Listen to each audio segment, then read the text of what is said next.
Bismillahirrahmanirrahim.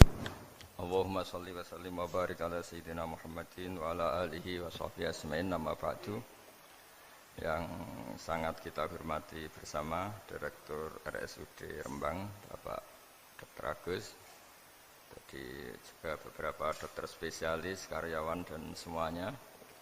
Sebelumnya saya juga mengucapkan terima kasih atas pelayanan ibu kami. Beliau gerak di sini sampai 22 hari, bulan Syakban, sampai wafat juga di sini. Dan kami sebagai keluarga sangat terima kasih atas semua pelayanan dan pengabdian tenaga medis di sini. Sebetulnya RSUD itu sudah sopan lah, datang ke kita mintanya ngaji virtual. Gara-gara sopan tuh saya kok jadi ingin sopan juga.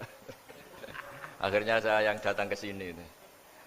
Biasanya yang lembaga-lembaga besar itu agak-agak enggak sopan itu, ngatur-ngatur orang. Ini kok baik. Padahal BPK ngajinya di saya, lembaga negara. Kemenku pernah ngaji di saya virtual. Tapi RSUD kok kayak kasihan jadi saya. Terus iya, jadi hakul jar kira-kira itu karena tetangga itu. Tapi niat saya ya tidak baik-baik banget, sambil jalan-jalan kok dekat. Jadi, tapi begini ya, saya akan cerita versi Kiai ya. Kalau versi medis Anda lebih tahu. Kalau versi Kiai itu kematian itu dianggap hal yang sebetulnya ada versi Kiai ya. Semua orang tahu lah pasti mati itu. Cuma inginnya mati itu kan macam-macam. Inginnya ya setelah kaya, terus setelah mapan, terus menangi anaknya mapan, cucunya mapan gitu. Terus itu pun sebetulnya ada siap mati juga, tapi ya tetap mati gitu. Jadi saya punya cerita, saya akan cerita yang lucu-lucu ya supaya enggak tegang ya menghadapi kematian. Dulu itu kroni itu ya sudah ada. Jadi Nabi itu ya punya kroni, tidak hanya pejabat. Nabi itu punya kroni. Nabi Sulaiman itu bisa terbang gitu. Ya mulai dulu manfaatkan angin. Jadi angin itu mulai dulu memang luar biasa. Dimanfaatkan orang sekarang mulai tenaga angin, pakai rem angin. Mulai dulu angin itu luar biasa. Nah itu teman dekatnya Nabi Sulaiman tuh ya agak sopan tuh bilang gini, itu Pak Nabi itu kalau nanti ada malaikat Israel saya pinjam anginnya supaya tidak bisa ngejar saya katanya. Jadi mulai dulu tidak hanya pejabat, Nabi pun ya punya teman yang agak-agak gimana itu. Suatu saat malaikat Israel disuruh nyabut orang, misalnya namanya siapalah. Nanti saya sebut ada yang tepaan sama nanti tersinggung, ya semuanya siapa gitu. Yang jelas namanya ada Agus tidak Bambang karena bahasa Arab. Itu orang ini cabut di India. Nabi Sulaiman kira-kira ya di Palestina kira-kira itu. Si orang ini ternyata di dekat Nabi Sulaiman. Nah karena Nabi itu kan orang hebat lah, sehingga malaikat ya kadang silaturahim ke para Nabi. Israel sendiri ya kadang-kadang silaturahim ke para Nabi. Silaturahim yang paling enggak disukai ya silaturahimnya malaikat Israel. Datang ke Nabi Sulaiman, sebenarnya niatnya silaturahim. Ternyata ketemu orang itu, kaget malaikatnya. Waduh ini gimana ini? Kok saya disuruh nyabut di India, kok orangnya di Palestina? Nabi Sulaiman kira-kira di kawasan Palestina, di wilayah yang katanya Israel itu. Karena Palestina kita tahu kan, menurut pemerintahan Israel itu wilayah Israel, menurut Palestina pemerintahan apa? Palestina. Tapi Indonesia alhamdulillah sampai sekarang itu enggak mau atau tidak punya hubungan diplomatik dengan apa? Israel. Sehingga kita harus istilahkan Palestina untuk warga Indonesia. Kaget malaikat ini, katanya disuruh nyabut di India kok ada di sini. Nah si kroni ini, si orang yang itu melihat malaikat Israel, entah kenapa kok dia bisa melihat itu. Mungkin punya kekuatan tertentu karena dekat Nabi. Kaget dia. Malaikat melihat dia karena janggal ya, disuruh nyabut di India ke orangnya di Palestina. Si orang ini melihat malaikat juga takut. Malaikat itu punya hawa yang luar biasa. Akhirnya bilang ke Nabi Sulaiman, ya Nabi Allah tolong pinjemin saya angin untuk saat ini juga saya bisa terbang ke India. Dipinjemin sama Nabi Sulaiman. Akhirnya orang itu sampai ke India. Dikira angin itu sudah segala-galanya sampai India. Terus malaikat senyum, seneng dia. Wah ini sesuai protokol karena andai kan orang itu tetap di situ, malah malaikat nggak berani ngambil karena prosedurnya harus ngambil di India. Jadi andai kan dia tetap diam di situ, sebenarnya malah nggak masalah karena nggak sesuai apa panduannya harus karena dia terbang di India, malaikat itu nyusul ya terus diambil karena sesuai apa? Ya, sesuai perintah harus memang diambil di India. Nah, kemudian saya akan memang dipesenin untuk memperkuat apa ya nakes teman-teman semuanya lah pasien. Tapi saya cerita dimulai dari yang seperti ini. Ini saya sengaja karena memang ya hidup itu seperti inilah. Pasti kita semua akan mengalami kematian. Cuma inginnya kita ya hidup itu ya sehat. Ya, terus kalau mati itu ya tidak punya utang karena berat nanti utang. Saya tidak tahu fikihnya itu. Kalau utang pribadi itu hisabnya berat. Kalau utangnya lembaga itu gimana itu? Dihitung salahnya direkturnya, dihitung salah karyawan yang minta naik apa? Gaji. Saya tidak tahu kayak utangnya Indonesia itu yang disalahkan itu menterinya apa presidennya, apa yang selalu mengajukan gaji 13. Tidak tahu itu karena di kitab tidak dibicarakan. Yang dibicarakan utang-utang apa? Pribadi ya. Kalau yang utang-utang lembaga negara itu nanti tak tanyakan malaikat auditornya ini gimana cara apa itu yang disalahkan menterinya apa presidennya apa direkturnya apa pengajuan proposal itu. Nah singkat cerita itu kalau ngadepin kematian atau sebenarnya yang ngadepi kehidupan juga kita ini inna sholati wa nusuki wa mahyaya wa mamati lillahi rabbil alamin. Saya bicara ilmunya kiai. Misalnya si A itu sebenarnya sudah ditulis dia mati karena kecelakaan. Yang satu ditulis mati karena sepuh, karena tua. Itu. Yang satu mati karena tersedak, yang satu mati karena ngelindur. Mungkin yang satu mati karena tenggelam. Sehingga sebetulnya andaikan kita melihat Lauh Mahfud, kita ini ya naif. Saya berkali-kali ngaji bilang, kadang kita ini takutnya sampai angking takutnya dari motor ngelamun, gara-gara ngelamun kita. Andaikan malaikat itu kok suka bully, tawain gitu. Kamu catatannya kecelakaan kok yang kamu takuti apa? Covid. Yang sejarah misalnya kita pernah hidup menanamkan kebencian sesama itu terus ke bawah. Anak cucu kita dikandani jogeman cocok wong iku musuhe bapakmu, mbahmu itu. Sehingga anak cucu itu dendamnya diwariskan. Wong dendam kok dia apa? Wariskan. Termasuk utang itu. Ketika kita jabat ingin rumah sakit ini mewah, pikirannya kok isdadi, aku seleren, semikir direktur berikutnya. Itu tidak tahu itu nanti hisabnya ke siapa. Saya ulang lagi ya.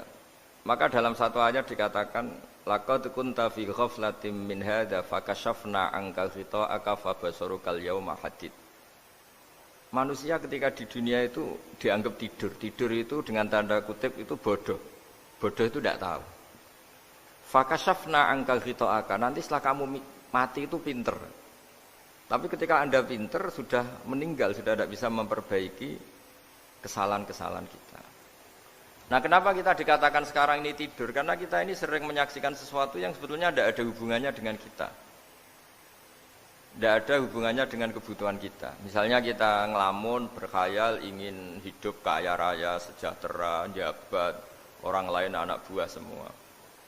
Ternyata itu enggak penting ketika kita di akhirat. Yang penting adalah Anda meninggal dalam keadaan menghamba kepada Allah Subhanahu wa ta'ala. Saya berkali-kali ngaji kalau saya berkali-kali bilang, andaikan hati kita nanti direkam Allah, nanti di akhirat sudah direkam. Orientasi kita direkam nanti. Pak Agus misalnya ingin punya mobil, punya rumah mewah, punya apa. Terus orientasinya gitu. Di depan Tuhan yang menyuruh kita, mensyariatkan kita, inginnya itu ya jadi hamba Allah terbaik, jadi kekasihnya Allah, jadi hamba yang bersujud, dari hamba yang bersedekah. Jadi ini kan tidak sambung. Ada cita-cita versi Allah yang dianjurkan Allah, yaitu bercita-cita jadi hamba yang soleh, yang bermanfaat, yang memanfaati orang banyak. Kemudian ini ada cita-cita yang hadzun nafsi, ingin mapan semua orang anak buah. Hal-hal seperti ini itu harus kita jaga, jangan sampai terjadi. Makanya di semua kitab pertama mendahulukan bab niat itu ya faman kana hijratuhu ilallah wa rasuli fa hijratuhu ilallah wa rasuli. Orang baik itu orang yang orientasinya itu menuju Allah Subhanahu wa taala. Lalu yang kurang baik adalah orang yang orientasinya itu ya harta, perempuan, pokoknya inginnya itu hal-hal yang kepentingan dirinya sendiri. Nah, lalu kenapa kita kadang tidak tahu? Ya tidak tahu itu karena tadi kita kalau tidak wiridan itu tidak punya efek samping kan. Tapi kalau kamu nggak punya uang kan terus lemes. Karena ngerti itu terus uang itu penting, wiridan tidak penting. Nah dari kesimpulan itu sebenarnya kita menjadi bodoh.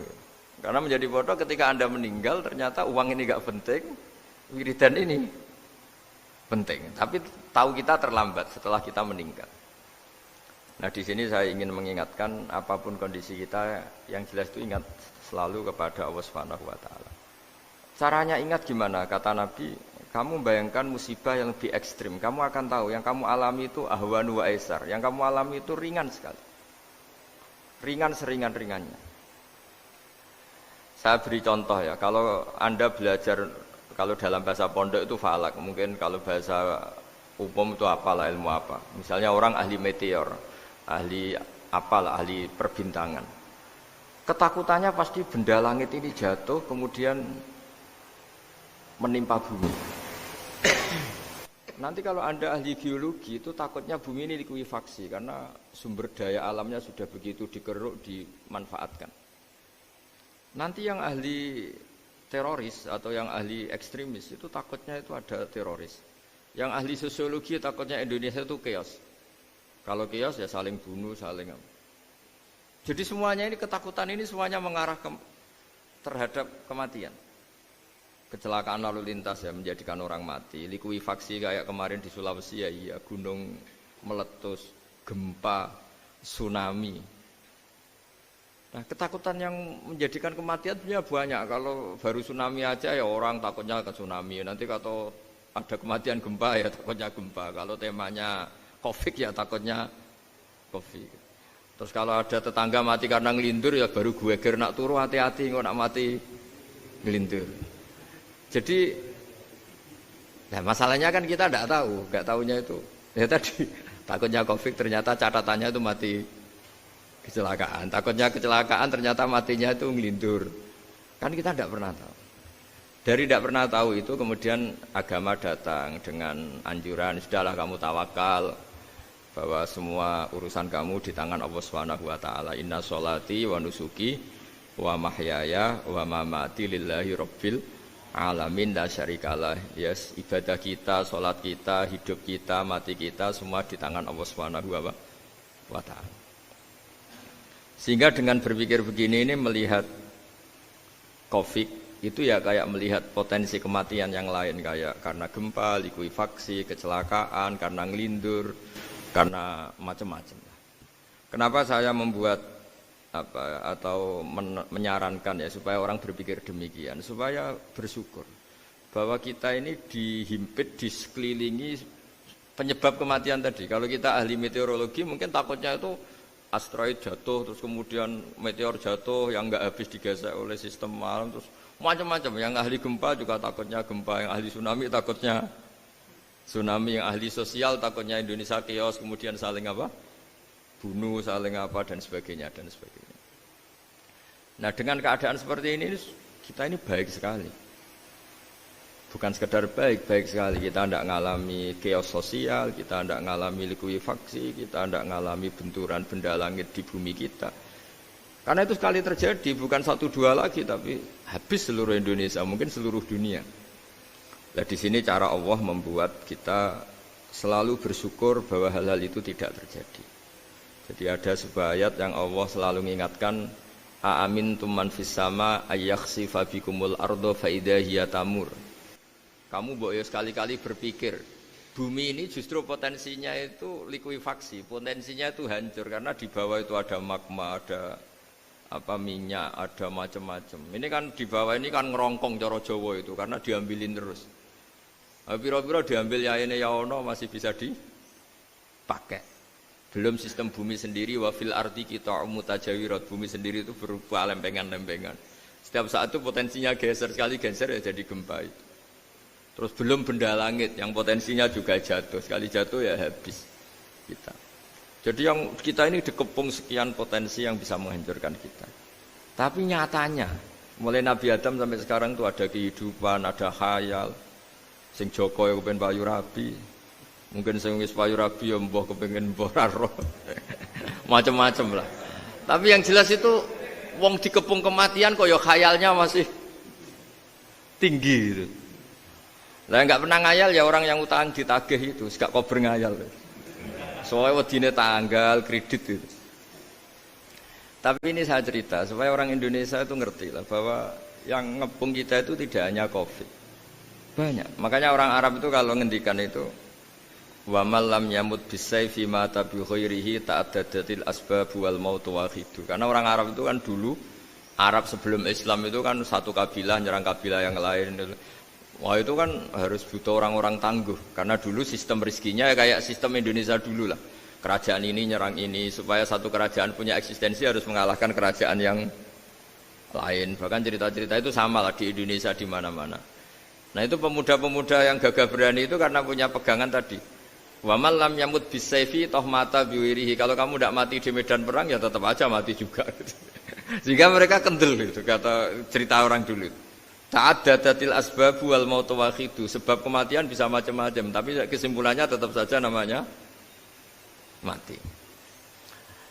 Lalu Islam itu mengajarkan aksiru min dzikri hadhimil ladzat. Kamu harus banyak ingat mati.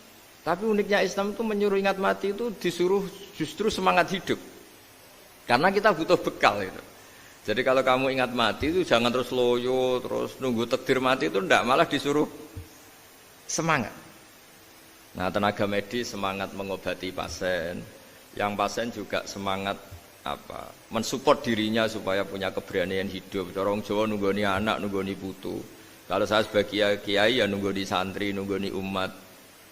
Jadi ingat mati itu justru dengan cara mencintai hidup. Karena hidup ini adalah bekal kita untuk sanggup ketemu Allah Subhanahu wa taala. Kadang-kadang bekal itu mudah sekali. Ada orang nakal gara-gara minumin anjing yang baru haus, sama Allah dimaafkan. Ada orang yang pulang dari tempat kerjanya, ada duri di tengah jalan, disikirkan takut kena orang, diampuni Allah, akhirnya menjadi ahli surga. Ada orang yang kerja untuk orang tuanya, kemudian orang tuanya dicukupin menjadi ahli surga. Bahkan ada ahli surga itu ceritanya itu, tapi ini jangan dicoba. Ada orang sudah jelas niat nyon sewu niat zina, sudah tinggal itu terus mikir dia. Saat itu takut Allah gak jadi, barokahnya gak jadi langsung dia jadi ahli surga. Sarannya gak jadi loh ya. Tapi ya tidak usah dicoba. Itu kalau keterusan masalah. Jadi Islam itu menganjurkan ingat mati, tapi justru dengan cara mencintai kehidupan. Karena yang jadi referensi Allah nanti di akhirat adalah perilaku kita, amal kita zaman apa? Hidup. Jadi disuruh ingat mati, tapi justru dengan cara sangat mencintai apa? Kehidupan. Lalu yang dinamakan kehidupan itu apa? Ya kita-kita ini, ada yang mengkhidmati agama, mengkhidmati orang sakit, mengkhidmati itu ya berbakti, membantu, ada yang nata lalu lintas, ada yang nata keamanan kayak Pak Polisi, ada yang nata keuangan kayak Kemenku, macam-macam. Semuanya harus kita cintai, profesi-profesi yang oleh Islam dianjurkan untuk kita nekuni itu. Jadi saya mohon lewat cerita ini orang itu tidak fokus takut Covid. Kasihan Covid kan jadi tersangka pembunuh sini. Padahal di kampung-kampung orang lugu-lugu yang saking nggak ngertinya itu kalau dikasih sumbangan itu katanya itu salam ning Covid matur nuwun. Itu ribet kalau orang lugu-lugu itu. Dikira Covid itu satu makhluk atau manusia yang nyumbang itu. Jadi saya mohon semohon-mohonnya, minta seminta-mintanya sampean harus ngitung nikmat lah. Dengan sistem meteor seperti itu di langit tidak jatuh ke kita, sistem bumi yang sudah ngerongkong gini tidak likuifaksi. Terus di dunia ini banyak kimia, banyak racun. Itu kalau misalnya meledak kemudian dibawa angin, mungkin matinya lebih massal. Ternyata semua itu enggak terjadi. Artinya nikmat yang sekarang kita dapatkan, kita nikmati sekarang itu jauh lebih besar ketimbang ketakutan kita. Nah, ini Islam selalu menganjurkan fadzkuru ala Allah la'allakum tuflihun. Selalu ingat sisi-sisi nikmatnya Allah. Kamu jangan hanya sisi wah kita dikepung Covid, kita punya istri judes, punya anak enggak nurut, punya atasan sadis, punya anak buah enggak loyal. Kalau gitu terus ya kamu enggak berani hidup. Yang diingat masalah terus. Itu salah, hidup seperti itu salah menurut Islam. Yang Islam menganjurkan fadzkuru ala Allah, kamu ingat sisi-sisi nikmatnya Allah, bukan sisi-sisi kita hidup itu diuji. Saya punya sekian cerita ulama-ulama yang unik, yang punya nasihat itu. Jadi ada orang kaya raya dulu temannya banyak, anak buahnya banyak. Suatu saat dia miskin terus gak ada yang berkunjung. Terus dia ngeluh, curhat ke ulama itu. Ketika saya kaya yang berkunjung banyak, ketika saya miskin kok nggak ada yang berkunjung, kurang ajar betul teman-teman saya. Terus kata kiai itu lucu kalau ada nih, ya bagus gitu dong ketika anda miskin sudah ada yang berkunjung. Loh kok bisa? Ya misalnya kamu sekarang jadi buruhnya orang, pas disuruh-suruh dibentak-bentak, terus teman kamu udah datang, malah kamu jadi tontonan toh. Mendingan nggak udah datang, jadi kamu ketika buruh orang nggak malu karena teman-teman kamu sudah tidak datang. Ya alhamdulillah kalau gitu ya. Jadi dulu satu hal yang dia dulu nganggap problem, ya kan kalau kamu misalnya dulu kaya, temannya banyak, jabat, terus yang takut banyak. Ketika sudah miskin, Yun Sawu jadi buruhnya orang disuruh-suruh, terus teman kamu tetap udah datang. Siap nggak Anda? Siap datang apa siap tidak datang? Lebih siap tidak datang sebetulnya kan? Karena nggak jadi tonton. Akhirnya dia sadar. Ya gitu kalau dikeluhin istri saya ini judes, sering marahin gini-gini. Ya bagus dong marahin kamu. Kalau marahin tetangga malah masalah kan. Coba kamu punya istri kalau marahin orang lain pusing enggak? Mendingan marahin. Jadi pokoknya dilatih terus. Lama-lama dia bersyukur. Nah termasuk cara kita melihat kehidupan. Ada doa Rasulullah SAW yang luar biasa, ya Allah jadikan kehidupan ini sebagai penambahan saya untuk berbuat baik. Wal mauta rohatan li min kulli syarrin. Kalau saya engkau takdir mati ya anggap mawon ini mati itu berakhirnya semua potensi keburukan saya. Orang itu kan potensinya dua, buruk betul atau potensi buruk. Mungkin sekarang kita tidak korupsi, tapi saja suatu saat kita korupsi. Mungkin sekarang kita tidak salah, suatu saat potensi salah. Dan mati itu mengakhiri itu semua. Makanya saya berkali-kali cerita kalau ngaji, kalau orang-orang alim NU itu kalau ada bajingan mati tetap dia seksain ini baik dia. Itu tetangganya enggak mau semua. Wong bajingan kok darani baik. Tapi kiainya ngotot, harus disaksikan kalau ini baik. Akhirnya mereka bilang ya baik-baik. Padahal di hati kiainya sudah tidak bisa garong lagi, tidak bajing lagi. Ya baiklah gitu. Jadi sehingga orang-orang soleh itu melihat hidup itu ya biasa, melihat mati itu biasa, karena hidup adalah sarana kita menambah kebaikan dan mati adalah akhir dari segala keburukan kita atau potensi keburukan kita. Jadi Islam itu mengajarkan kita gimana menghadapi kehidupan, juga gimana menghadapi apa? Kematian. Jadi saya ulang lagi itu ajaran-ajaran Islam yang luar biasa. Jadi ij'alil hayata ziyadatan li fi kulli khairin wal mauta rohatan li min kulli syarrin. Jadi hidup menambah kebaikan, kalau kita mati anggap saja mengakhiri semua buruk kita kalau kita sedang buruk atau potensi keburukan kita. Saya cerita ringan tapi supaya diingat-ingat. Jadi kalau kita yang nekuni, saya tadi kan sudah bilang, kita kiai yang nekuni ilmu itu, ya tadi kita agak fokus bicara Covid. Inna Allaha yumsikus samawati wal ardo antazula wala in zalata in amsakahuma min ahadim min ba'dih. Kalau kamu ahli meteorologi kan melihat ini jatuh jumlahnya besarnya sekian. Ini kalau digesek oleh atmosfer paling masih sekian, kayak kemarin Januari kan hujan meteor yang sering kena Lampung kemarin.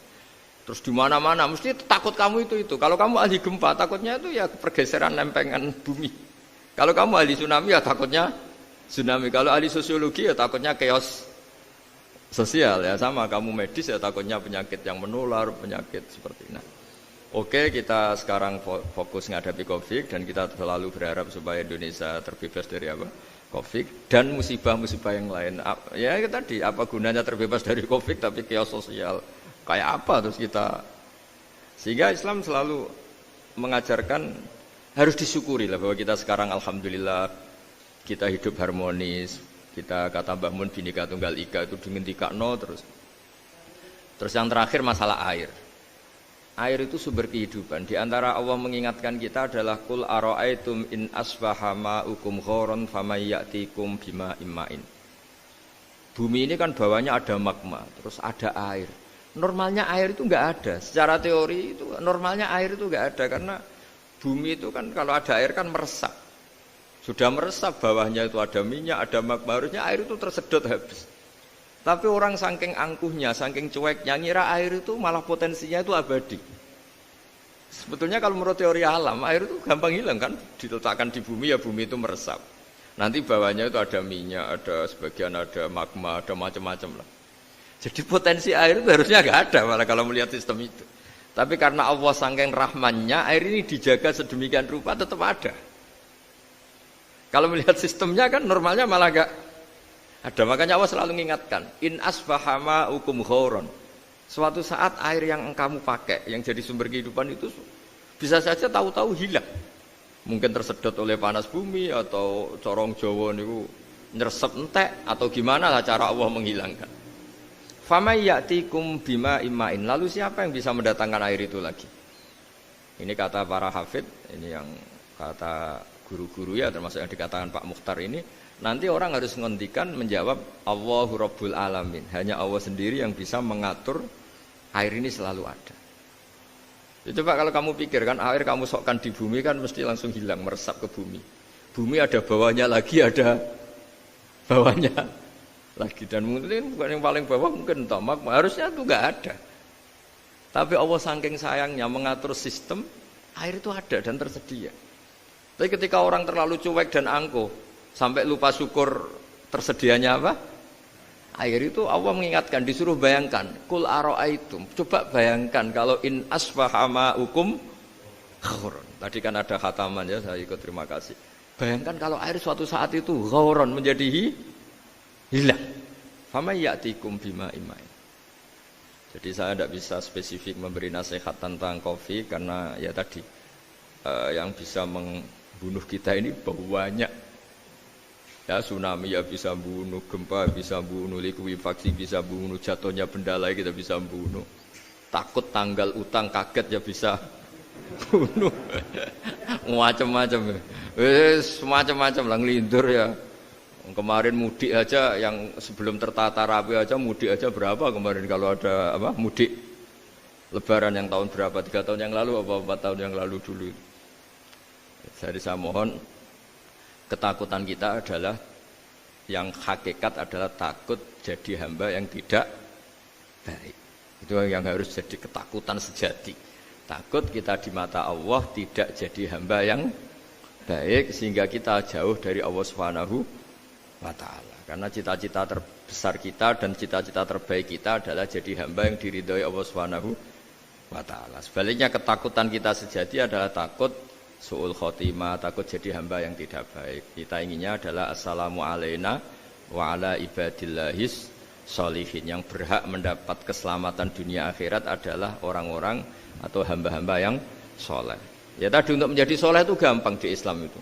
Tenaga medis nolong pasien ya ibadah, pasien husnudzon sama dokter ya ibadah, mengelola hidup, ingin hidup ya ibadah, anak ngurus istri ngurus, pokoknya anak yang ngurus keluarganya juga ibadah. Semuanya itu di Islam itu asal tidak maksiat itu dianggap apa? Ibadah. Dan untuk orang menjadi kekasihnya Allah kayak tadi, ada orang yang karena ngerawat hewan dijadikan walinya Allah, menghilangkan apa duri atau pengganggu di jalan jadi kekasih Allah. Itu cerita-cerita itu semuanya ringan. Bahkan tadi ada yang cerita sekedar ingin maksiat dan tidak jadi. Dalam Islam itu kan gitu, orang yang merencanakan maksiat kemudian tidak jadi, itu ditulis pahala.